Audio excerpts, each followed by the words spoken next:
Assalamualaikum warahmatullahi wabarakatuh. Selamat datang Bapak Ibu serta teman-teman semuanya. Perkenalkan, nama saya Sandi Ramanto, beserta teman saya lainnya yaitu Ilham GM Alia Maharani. Kami berdasar dari Universitas Pajajaran. Di sini saya akan menjelaskan sedikit mengenai poster paper yang telah kami buat, yaitu mengenai volcanostratigraphy and geochemical approach for evaluation of geothermal potential in Batur Volcano.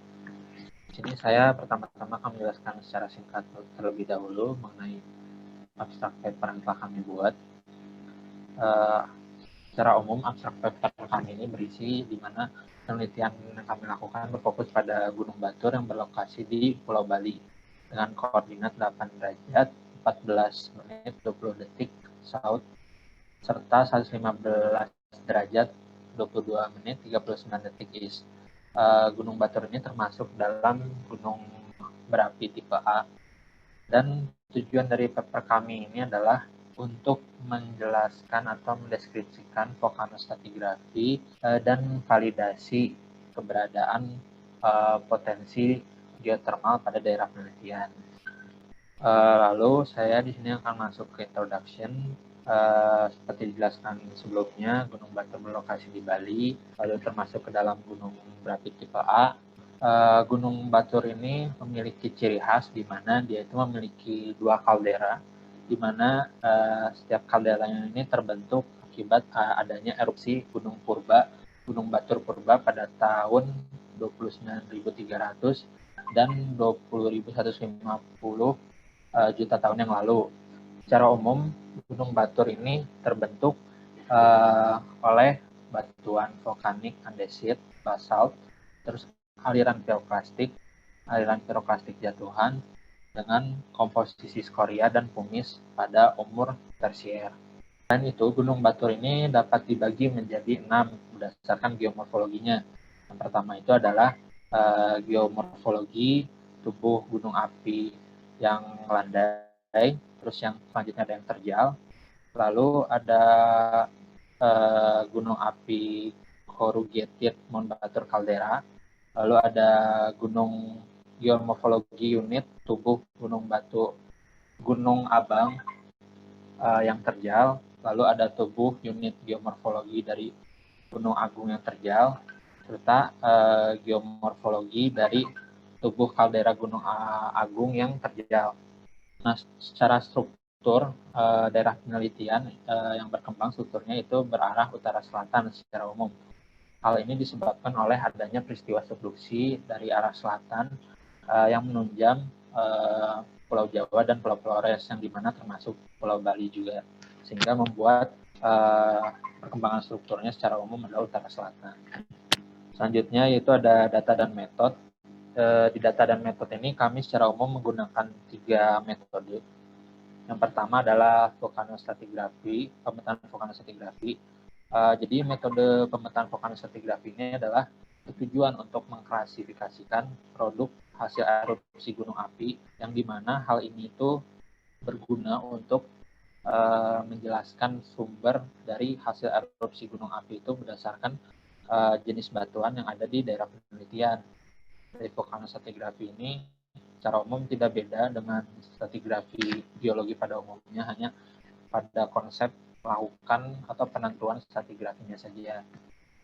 Nah, di bawahnya itu terdapat gambar. Gambar ini di setiap kotaknya dapat dilihat menjelaskan ada major, submajor, serta imager, di mana selain itu juga kami bertujuan ketika mengetahui keadaan volcanostratigraphy pada daerah penelitian, kita juga ingin tahu nih apakah Gunung Batur ini termasuk major atau imager. Langsung yang metode yang selanjutnya ini ada geothermometer. Geothermometer ini merupakan metode yang digunakan untuk mengestimasi temperatur reservoir fluida panas bumi atau temperatur reservoir panas bumi.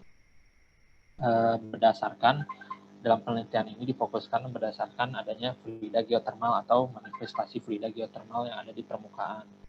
Selain itu juga kami dalam perhitungan geothermometer ini menggunakan perhitungan geothermometer NAK, karena berdasarkan data serta literatur yang kami baca dari buku Badan Geologi mengenai potensi panas bumi Indonesia tahun 2017, diketahui bahwa fluida panas bumi di Gunung Batur ini umumnya memiliki pH netral. Selain itu juga dapat dilihat di tabel bawahnya bahwa dijelaskan kenapa kami menggunakan NaK itu karena adanya low calcium concentration content atau kandungan kalsium yang sedikit. Dapat dilihat di mana kandungan Ca pada tabel lebih kecil dibandingkan dengan kandungan Na yang cenderung lebih besar. Ada penjelasan mengenai metode yang selanjutnya, yaitu remote sensing. Remote sensing ini kami menggunakan Landsat 7 oli dan digital elevation model, di mana dengan Landsat 7 oli ini kami meneliti NDVI atau Normalized Difference Vegetation Index atau kepadatan vegetasi pada daerah penelitian, serta land surface temperature atau temperatur permukaan dari citra satelit. Sementara DEMNAS-nya sendiri digunakan untuk mengetahui kelurusan sungai, punggungan lembahan pada daerah penelitian untuk mengetahui orientasi arah kelurusannya menggunakan Roche diagram. Selanjutnya kita masuk ke hasil. Setelah penjelasan metode tadi, kami lakukan beberapa analisa sehingga didapatkanlah hasil di mana diketahui berdasarkan melakukan vulkanostratigrafi, kami mengetahui bahwa vulkanostratigrafi di daerah penelitian di Gunung Batur ini terdiri dari dua huluk, yaitu Huluk Batur dan Huluk Agung. Dapat dilihat dari peta topografi, di mana ada dua, yaitu Huluk Batur dan Huluk Agung. Lalu berdasarkan tingkat maturitas dari Gunung Batur sendiri, Gunung Batur termasuk ke dalam gunung yang matur atau matang secara umur.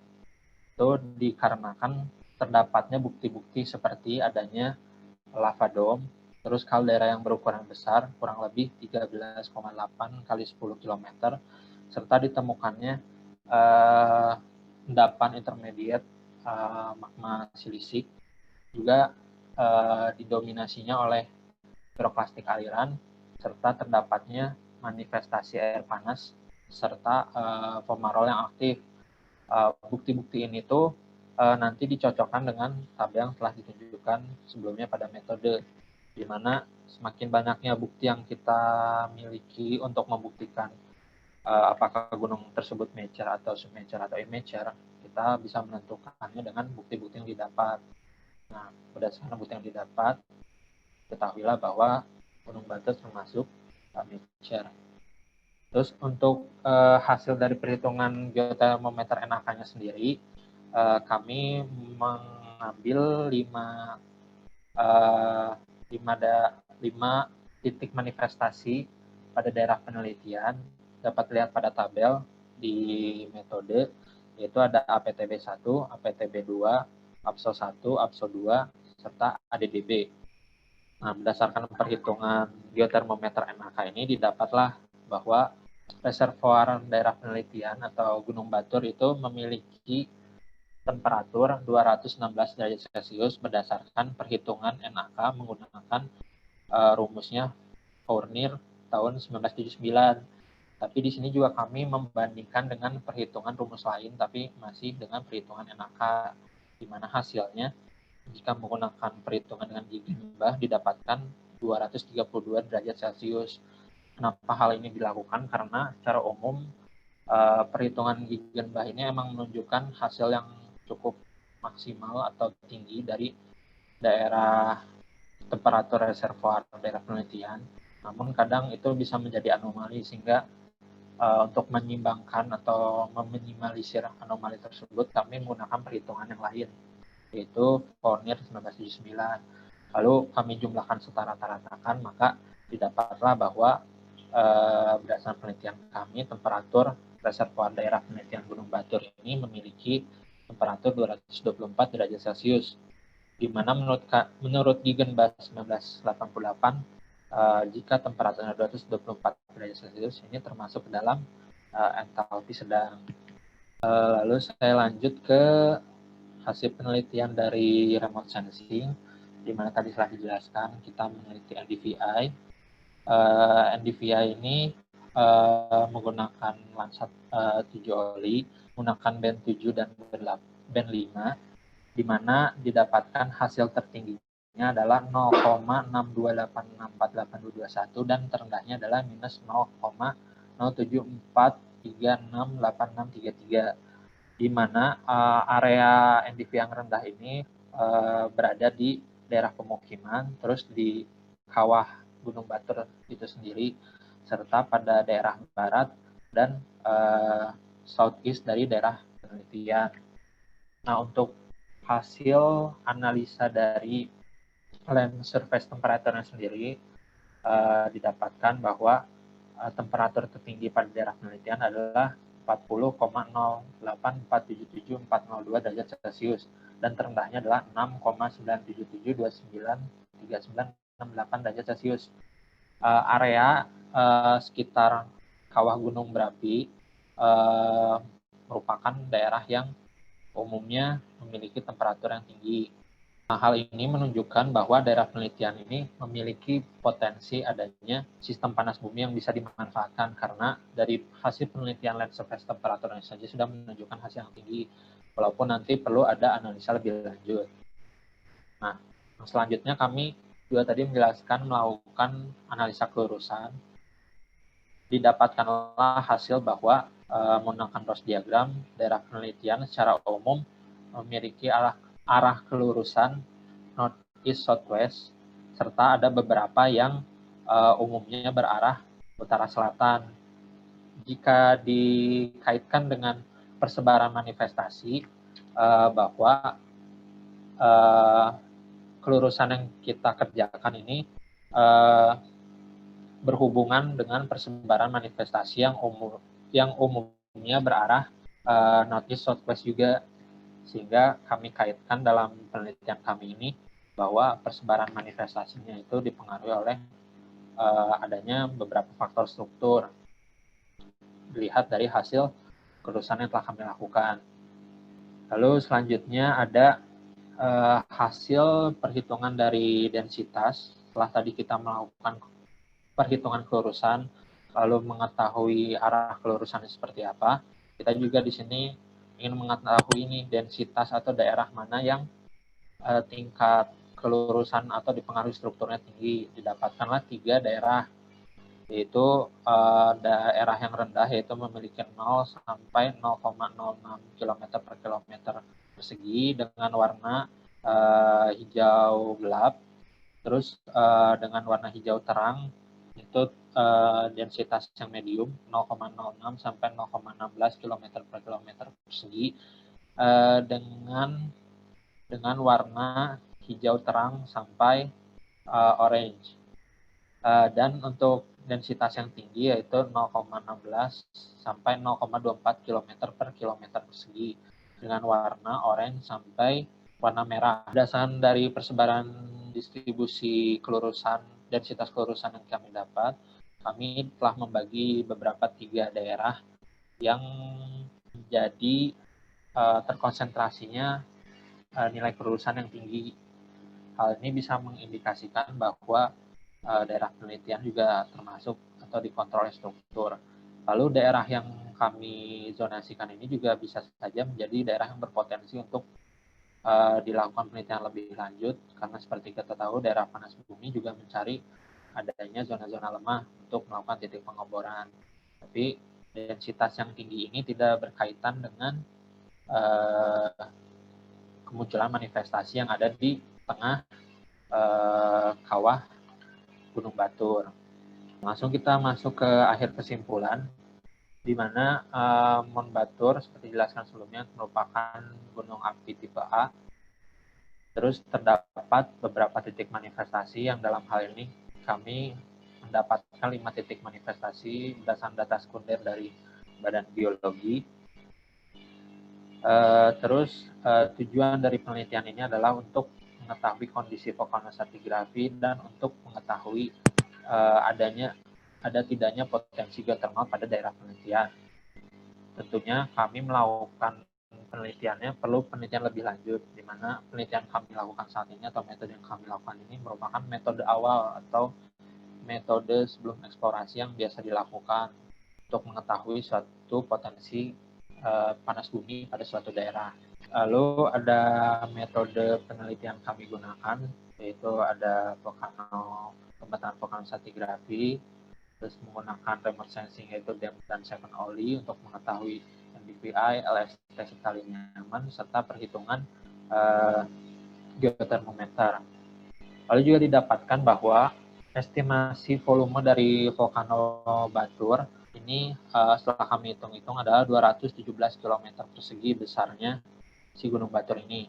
Hal ini juga bisa mengindikasikan bahwa besarnya gunung tersebut jika menyimpan energi juga memungkinkan menyimpan energi yang sama besar, walaupun tentunya perlu ada penelitian lebih lanjut apakah walaupun gunungnya besar apakah energinya sebesar itu juga atau tidak. Terus setelah kami melakukan maturity atau tingkat maturitasnya, Gunung Batur telah masuk ke dalam kelas mature, di mana ini merupakan salah satu syarat untuk suatu gunung dimanfaatkan sebagai daerah atau memiliki potensi panas bumi, yaitu gunungnya harus mature terlebih dahulu. Dapat dilihat dengan bukti-bukti seperti lava dome dan kaldera yang lebar.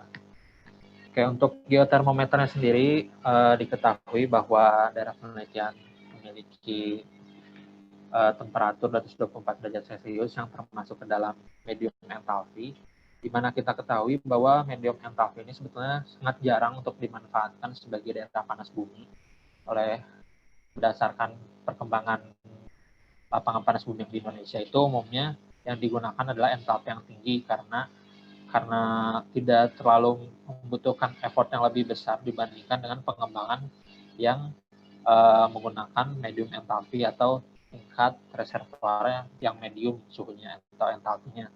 Karena biasanya kalau yang medium ini perlu treatment tambahan seperti adanya injeksi untuk menjaga atau memaintain si temperatur reservoirnya agar selalu tinggi. Hal itulah juga yang perlu dipertimbangkan. Walaupun sebenarnya perkiraannya ini tuh 224 derajat Celcius ini hampir mendekati ke high enthalpy, di mana high enthalpy itu adalah 230 lebih dari 230 derajat Celcius berdasarkan gigi Mbah. Maka dari itu karena ini juga masih perkiraan sementara perlu ada penelitian lebih lanjut. Lalu dari penelitian remote sensing-nya sendiri dapat diinterpretasikan bahwa manifestasi dari Gunung Batur ini tidak secara umum disebabkan oleh tektonik secara langsung. Kenapa? Karena jika dilihat atau berdasarkan literatur yang telah kami baca, daerah Gunung Batur ini geologinya umumnya memiliki struktur barat laut tenggara, sedangkan kelurusan yang kami lakukan itu berlawanan dengan struktur regional Gunung Batur, geologi regional Gunung Batur. Namun yang bisa dikaitkan adalah kelurusan yang kami lakukan ini cocok dengan persebaran manifestasi air panas pada daerah penelitian yang berorientasi sama seperti kelurusan yang kami buat, yaitu northeast dan southwest. Lalu untuk hasil NDVI dan LST serta FFD-nya menunjukkan adanya perbedaan penilaian di mana NDVI dan LST-nya ini kurang menunjukkan potensi sebenarnya dari gunung api Gunung Batur. Dari FFD-nya juga di mana diketahui tadi densitasnya yang tinggi itu malah tidak menunjukkan adanya kemunculan si manifestasi tersebut. Namun hal ini bisa dipertimbangkan untuk nanti eksplorasi lebih lanjutnya. Nah, maka itu dapat kami simpulkan bahwa Gunung Batur ini memiliki resource yang cukup potensial untuk dilakukan penelitian lebih lanjut untuk mengetahui potensi geotermal di Gunung Batur ini sebesar apa dan apakah bisa dimanfaatkan atau tidak. Dan ini merupakan referensi yang kami gunakan. Mohon maaf apabila banyak kekurangan serta kesalahan kata yang saya lakukan.